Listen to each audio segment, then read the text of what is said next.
नीतीश कुमार जी का ये आशीर्वाद का फल है कि आपके सामने इस गड़े हुए मुर्दा को अपना एयरफील्ड था वो बहुत पहले सब यहाँ जहाज आती थी, लेकिन बीच में बिल्कुल ख़त्म हो गया था।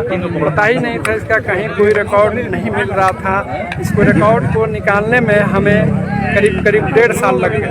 1.5 साल के बाद पहले जब मैं अपना पार्लियामेंट में जब सवाल किया तो भारत सरकार ने जवाब दिया कि ये बिहार सरकार की संपत्ति है। फिर मैंने अपने माननीय मुख्यमंत्री जी से मुलाकात की। माननीय मुख्यमंत्री जी बोले कि नहीं, ये भारत सरकार की संपत्ति है, बिहार सरकार की संपत्ति नहीं है, लेकिन पेपर कहीं नहीं मिला। फिर मैंने दोबारा क्वेश्चन किया भारत सरकार को से संसद में, तो फिर से दोबारा जवाब मिला कि बिहार सरकार की संपत्ति है। फिर अंत में मैंने RTI का सहारा लिया।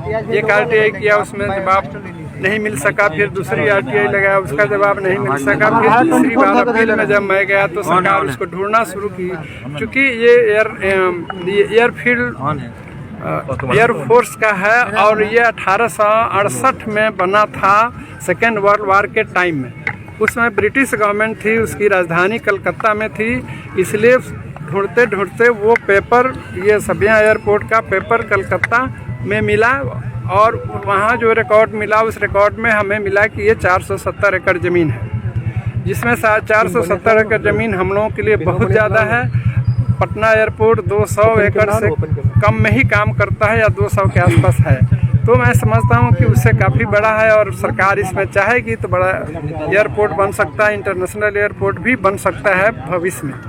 तो उसके लिए जब ये पता चल गया सरकार से कि हाँ ये भारत सरकार की, फिर सरकार ने जवाब दिया कि ये भारत सरकार की संपत्ति है और रक्षा मंत्रालय की संपत्ति है। फिर मैंने रक्षा मंत्रालय से संपर्क किया और सवाल उठाया। रक्षा मंत्रालय ने नगर विमानन मंत्रालय को ये कहा कि ये चूँकि एक केंद्र सरकार की योजना है उड़ान योजना, जिसका नाम जिसमें है कि उड़े देश का आम नागरिक, उसी के तहत ये योजना है। ये योजना RCS रीजनल कनेक्टिविटी स्कीम, क्षेत्रीय उड़ान योजना, उसके तहत ये शामिल हुआ है उड़ान योजना में। और जब शामिल इसमें हो जाता है तो इसकी प्रक्रिया है कि एयरलाइंस बिडिंग करती है। चूँकि एयरलाइंस अब कोई सरकारी नहीं रह गई है, सरकार के नियंत्रण में नहीं है। अगर सरकार के नियंत्रण में रहता तो वो तुरंत सरकार आदेश करती है एयरलाइंस को और ये काम शुरू हो जाता। 751 एकड़ में ये सबिया हवाई अड्डा है। इसमें बहुत सारे अतिक्रमण किए गए हैं, लोग इसमें बसे हुए हैं। यदि ये एयरपोर्ट का कार्य शुरू आज से हो रहा है तो बहुत लोग यहाँ से अतिक्रमण जो किए हैं उनको हटाना पड़ेगा। तो जो व्यक्ति भूमिगृह है, उनके पास ज़मीन नहीं है, वो कहाँ जाएंगे? उनके लिए सरकार क्या व्यवस्था करेगी? देखिए, लोगों को बचाने के लिए ही 2 फेज में ये काम तय हुआ है।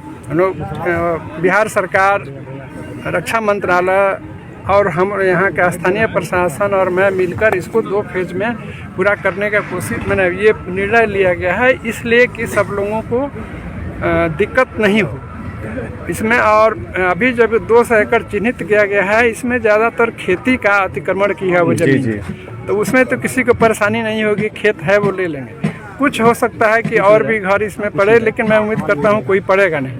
इसलिए इसमें 280 एकड़ में हम लोग पहले शुरू कर रहे हैं। और रही बात अतिक्रमण हटाने की, तो इसमें जो हमारे गरीब और भूमिहीन लोग हैं उनको जिला प्रशासन ये प्रयास कर रहा है और ये वादा किया, और मैं भी वादा करता हूँ कि यहाँ के जो भूमिहीन गरीब लोग हैं उनको दूसरे जगह बसाने का प्रयास हो रहा है। दूसरे जगह उसके लिए ज़मीन की तलाश की जा रही है।